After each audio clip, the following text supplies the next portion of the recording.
A landmine is an explosive device concealed under or on the ground and designed to destroy or disable enemy targets, ranging from combatants to vehicles and tanks, as they pass over or near it. Such a device is typically detonated automatically by way of pressure when a target steps on it or drives over it, although other detonation mechanisms are also sometimes used. A landmine may cause damage by direct blast effect, by fragments that are thrown by the blast, or by both. The name originates from the ancient practice of military mining, where tunnels were dug under enemy fortifications or troop formations. These killing tunnels, mines, were at first collapsed to destroy targets located above, but they were later filled with explosives and detonated in order to cause even greater devastation. Nowadays, in common parlance, landmine generally refers to devices specifically manufactured as anti-personnel or anti-vehicle weapons. Though some types of improvised explosive devices, IEDs, are mistakenly classified as landmines, the term landmine is typically reserved for manufactured devices designed to be used by recognized military services, whereas IED is used for makeshift devices placed or fabricated in an improvised manner incorporating explosive material, destructive, lethal, noxious, incendiary, pyrotechnic materials or chemicals designed to destroy, disfigure, distract, or harass. They may incorporate military stores, but are normally devised from non-military components. The use of landmines is controversial because of their potential as indiscriminate weapons. They can remain dangerous many years after a conflict has ended, harming civilians and the economy. 78 countries are contaminated with landmines and 15 to 20,000 people are killed every year while countless more are maimed. Approximately 80% of landmine casualties are civilian, with children as the most affected age group. Most killings occur in times of peace.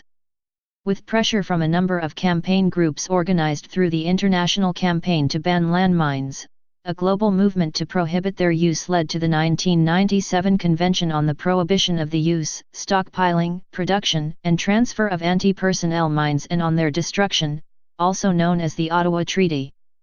To date, 162 nations have signed the treaty. Use. Landmines were designed for two main uses. To create defensive tactical barriers, channeling attacking forces into predetermined fire zones or slowing an invading force's progress to allow reinforcements to arrive.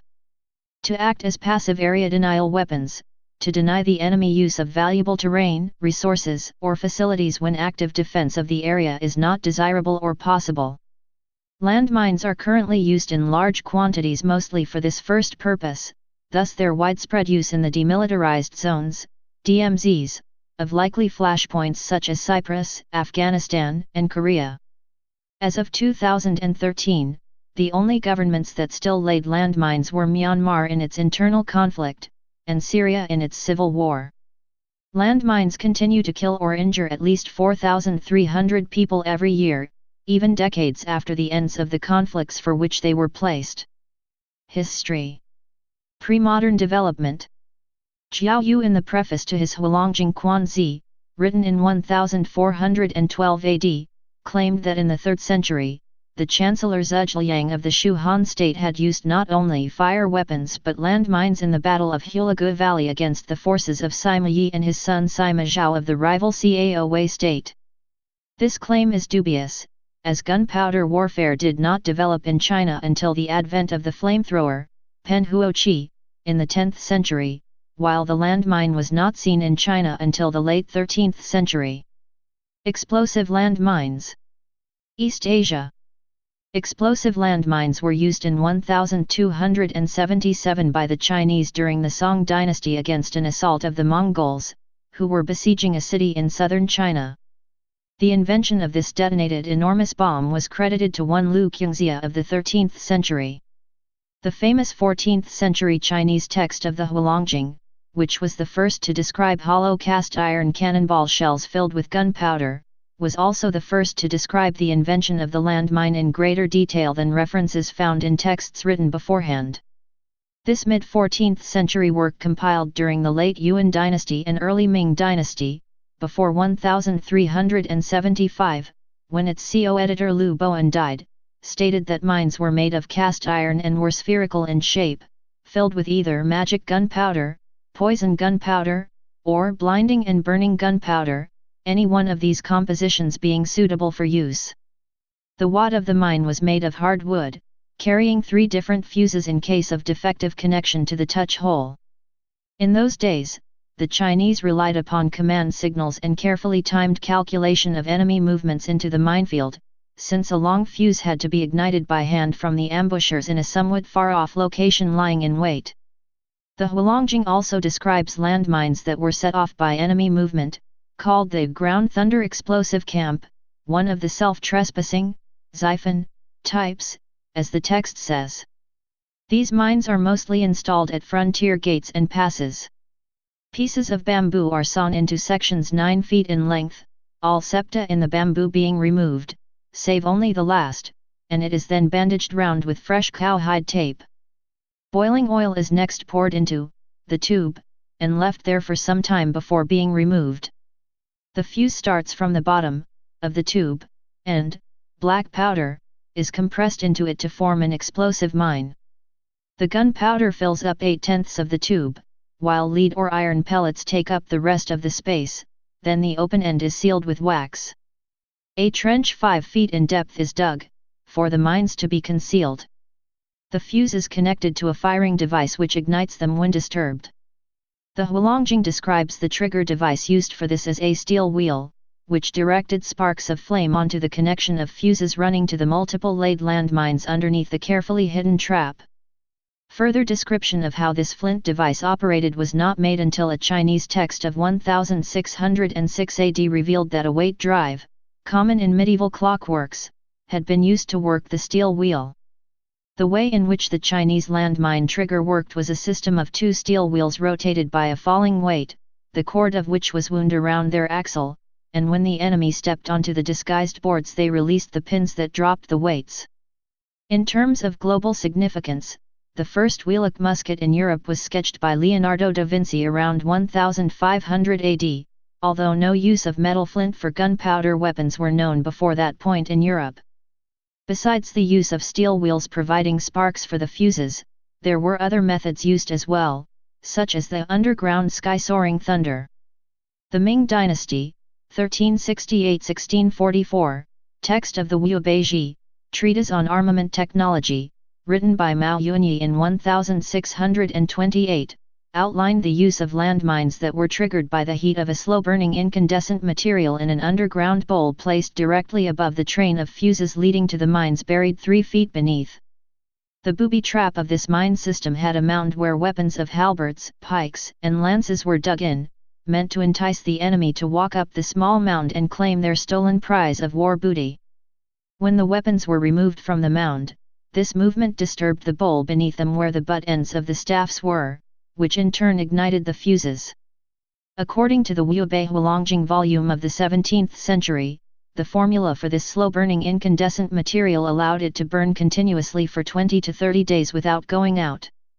This formula included 1 pound, 0.45 kilograms, of white sandalwood powder, 3 ounces, 85 grams, of iron rust, ferric oxide, 5 ounces, 140 grams, of white charcoal powder, from quicklime, 2 ounces, 57 grams, of willow charcoal powder, 6 ounces, 170 grams, of dried, ground, and powdered red dates, and 3 ounces, 85 grams, of bran.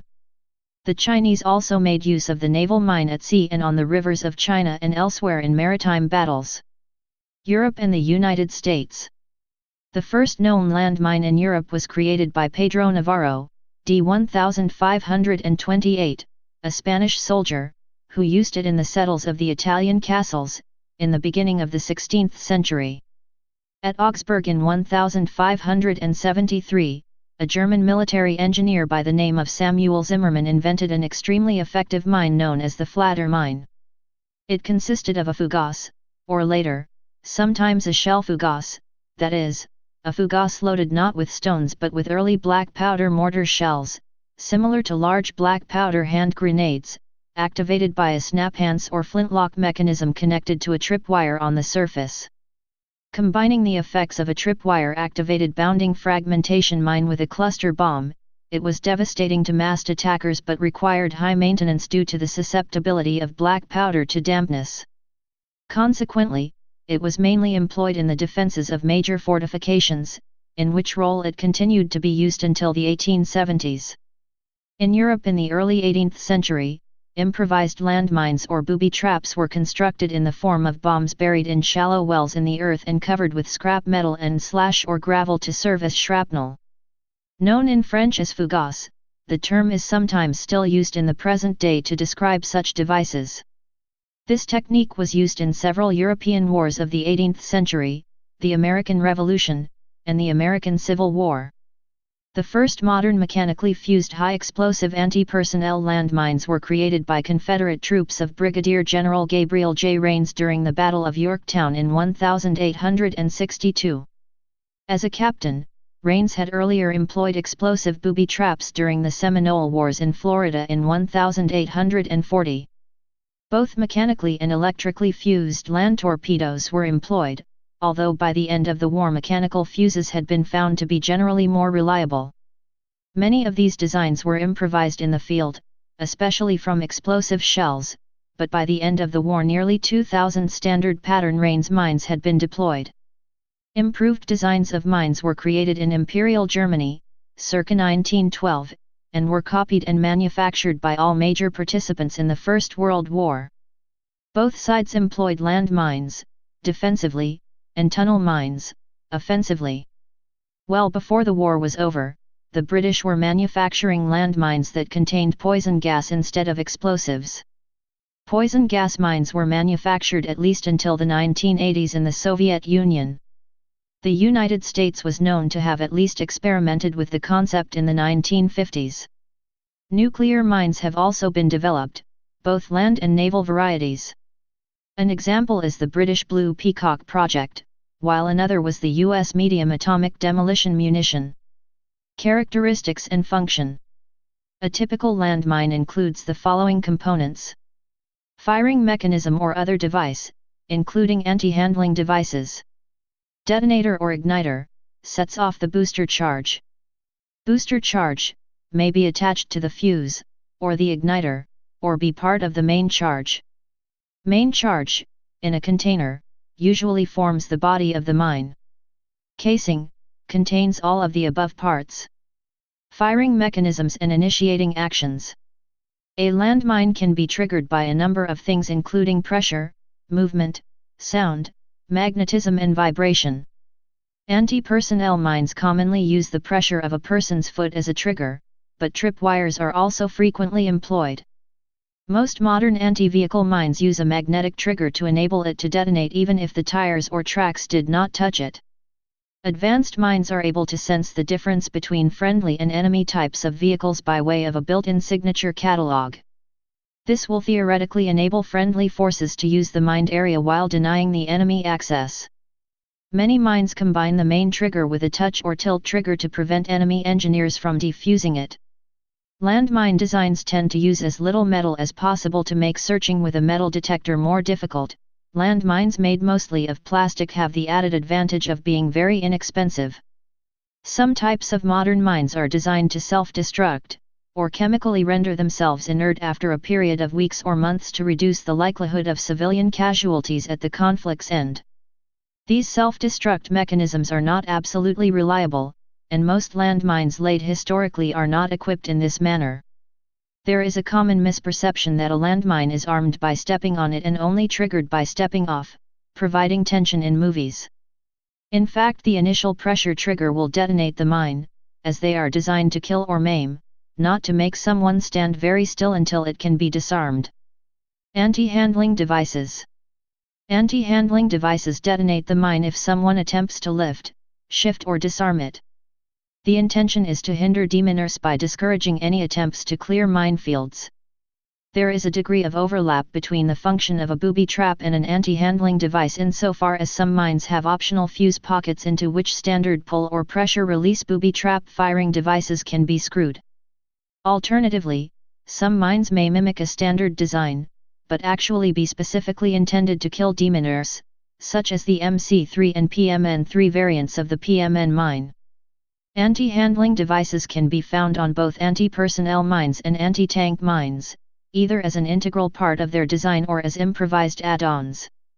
For this reason, the standard render-safe procedure for mines is often to destroy them on site without attempting to lift them. Anti-tank mines. Anti-tank mines were created not long after the invention of the tank in the First World War. At first improvised, purpose-built designs were developed. Set off when a tank passes, they attack the tank at one of its weaker areas, the tracks. They are designed to immobilize or destroy vehicles and their occupants. In U.S. military terminology, destroying the vehicles is referred to as a catastrophic kill, while only disabling its movement is referred to as a mobility kill.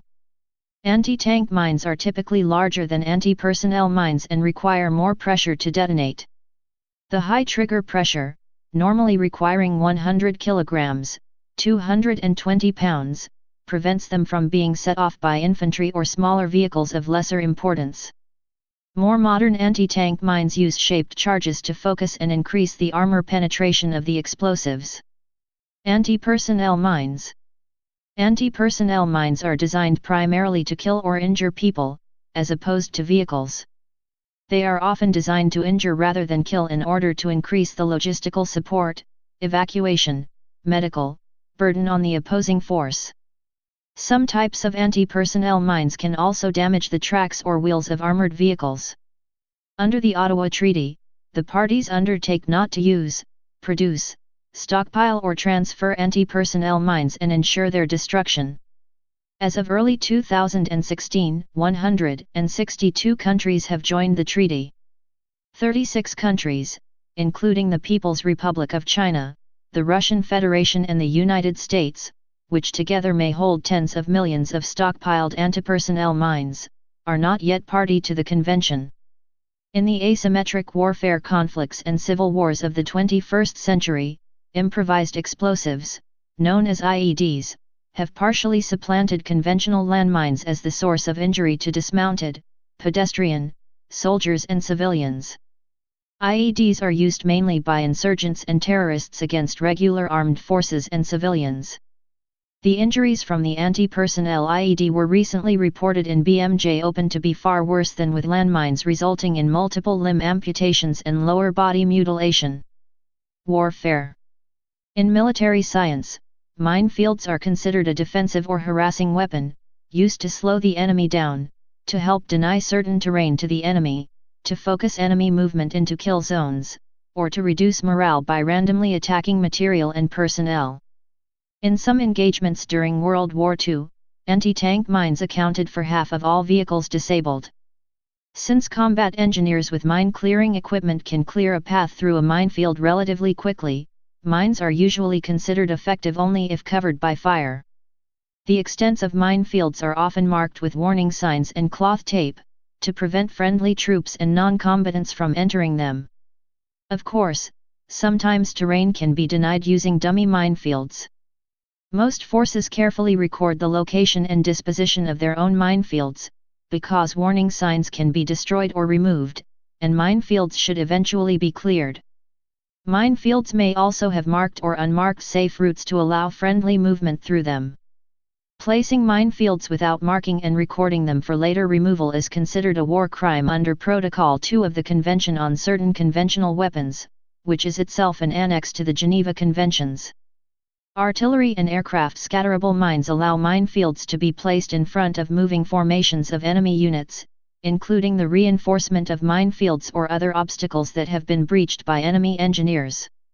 They can also be used to cover the retreat of forces disengaging from the enemy, or for interdiction of supporting units to isolate frontline units from resupply. In most cases, these minefields consist of a combination of anti-tank and anti-personnel mines, with the anti-personnel mines making removal of the anti-tank mines more difficult. Mines of this type used by the United States are designed to self-destruct after a preset period of time, reducing the requirement for mine clearing to only those mines whose self-destruct system did not function. Some designs of these scatterable mines require an electrical charge, capacitor or battery, to detonate. After a certain period of time, either the charge dissipates, leaving them effectively inert, or the circuitry is designed such that upon reaching a low level, the device is triggered, thus destroying the mine. Guerrilla warfare. None of the conventional tactics and norms of mine warfare applies when they are employed in a guerrilla role. The mines are not used in a defensive role, for specific position or area. Mined areas are not marked. Mines are usually placed singly and not in groups covering an area. Mines are often left unattended, not covered by fire. One example where such tactics were employed is in the various southern African conflicts during the 1970s and 1980s, specifically Angola, Mozambique, Namibia, South Africa, and Zimbabwe. During the ongoing Syrian civil war, Iraqi civil war, 2014-present, and Yemeni civil war, 2015-present, landmines have been used for both defensive and guerrilla purposes. Laying mines. Minefields may be laid by several means.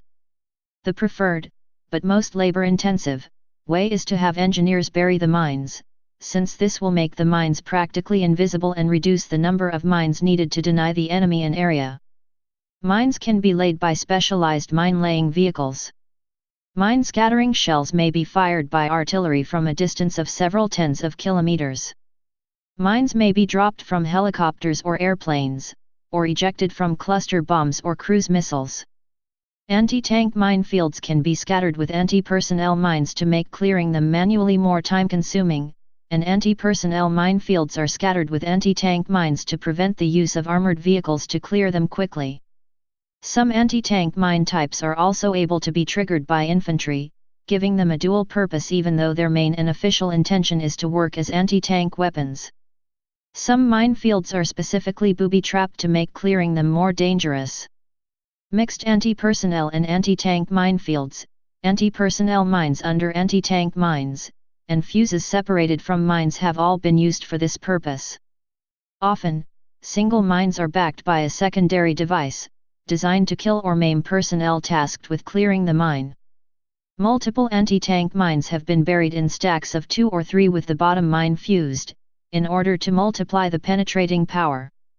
Since the mines are buried, the ground directs the energy of the blast in a single direction through the bottom of the target vehicle or on the track. Another specific use is to mine an aircraft runway immediately after it has been bombed in order to delay or discourage repair. Some cluster bombs combine these functions. One example is the British JP-233 cluster bomb, which includes munitions to damage, crater, the runway as well as anti-personnel mines in the same cluster bomb. Demining. Metal detectors were first used for demining, after their invention by the Polish officer Józef Kozacki. His invention, known as the Polish mine detector, was used by the Allies alongside mechanical methods, to clear the German minefields during the Second Battle of El Alamein when 500 units were shipped to Field Marshal Montgomery's 8th Army. The Nazis used captured civilians who were chased across minefields to detonate the explosives. According to Lorenz Ries, Kurt von Gottberg, the SS Obergruppenführer who, during 1943, conducted another huge anti-partisan action called Operation Kotbus on the eastern border of Belorussia, reported that approximately 2,000 to 3,000 local people were blown up in the clearing of the minefields. Whereas the placing and arming of mines is relatively inexpensive and simple, the process of detecting and removing them is typically expensive, slow, and dangerous. This is especially true of irregular warfare where mines were used on an ad hoc basis in unmarked areas. Anti-personnel mines are most difficult to find, due to their small size and the fact that many are made almost entirely of non-metallic materials specifically to escape detection. Manual clearing remains the most effective technique for clearing minefields, although hybrid techniques involving the use of animals and robots are being developed. Animals are desirable due to their strong sense of smell, which is more than capable of detecting a landmine. Animals like rats and dogs can also differentiate between other metal objects and landmines because they can be trained to detect the explosive agent itself. Other techniques involve the use of geolocation technologies. A joint team of researchers at the University of New South Wales and Ohio State University is working to develop a system based on multi-sensor integration. The laying of landmines has inadvertently led to a positive development in the Falkland Islands. Minefields laid near the sea during the Falklands War have become favorite places for penguins, which do not weigh enough to detonate the mines. Therefore, they can breed safely, free of human intrusion. These odd sanctuaries have proven so popular and lucrative for ecotourism that efforts exist to prevent removal of the mines. Anti-personnel mine ban. The use of landmines is controversial because they are indiscriminate weapons, harming soldier and civilian alike. They remain dangerous after the conflict in which they were deployed has ended, killing and injuring civilians and rendering land impassable and unusable for decades. To make matters worse, many factions have not kept accurate records, or any at all, of the exact locations of their minefields, making removal efforts painstakingly slow. These facts pose serious difficulties in many developing nations where the presence of mines hampers resettlement, agriculture, and tourism.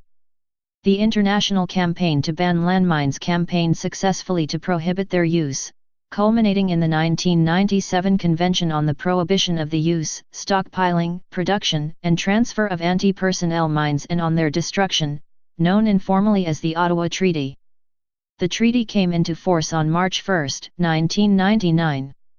The treaty was the result of the leadership of the governments of Canada, Norway, South Africa, and Mozambique working with the international campaign to ban landmines, launched in 1992. The campaign and its leader, Jody Williams, won the Nobel Peace Prize in 1997 for its efforts.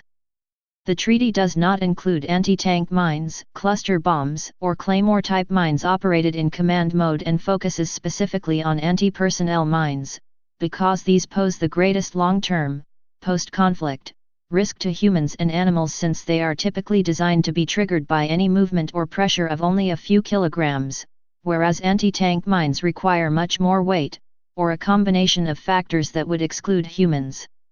Existing stocks must be destroyed within 4 years of signing the treaty. Signatories of the Ottawa Treaty agree that they will not use, produce, stockpile or trade in anti-personnel land mines. In 1997, there were 122 signatories. The treaty has now been signed by 162 countries. Another 34 have yet to sign on. The United States is not one of the signatories, based on lacking an exception for the DMZ of Korea. There is a clause in the treaty, Article 3, which permits countries to retain landmines for use in training or development of countermeasures. 64 countries have taken this option. As an alternative to an outright ban, 10 countries follow regulations that are contained in a 1996 amendment of Protocol 2 of the Convention on Conventional Weapons, CCW. The countries are China, Finland, India, Israel, Morocco, Pakistan, South Korea, and the United States. Sri Lanka, which had adhered to this regulation, announced in 2016 that it would join the Ottawa Treaty. Manufacturers. The ICBL has identified the following countries as manufacturing landmines as of August 2004. None are signatories of the Ottawa Treaty. Burma, Myanmar, People's Republic of China, Cuba, India, Iran, Iraq, although production had presumably ceased with the 2003 invasion, Nepal, North Korea, Pakistan, Russian Federation, Singapore. The United States is still manufacturing non-persistent anti-personnel and anti-tank landmines. Vietnam. Of other states which are thought to have manufactured mines recently, Egypt has unofficially stated that production ceased in 1988. South Korea has stated that no mines have been produced since 2000. An official from China stated in September 2003 that production has ceased there, since they have an ample stockpile. In March 2004, a Libyan official stated that the country has never produced anti-personnel mines, but is known to have laid landmines in the 1970s and 1980s. More recently, during the civil war in March 2011, Gaddafi's forces had sown mines around rebel-controlled areas. Please subscribe and thanks for watching.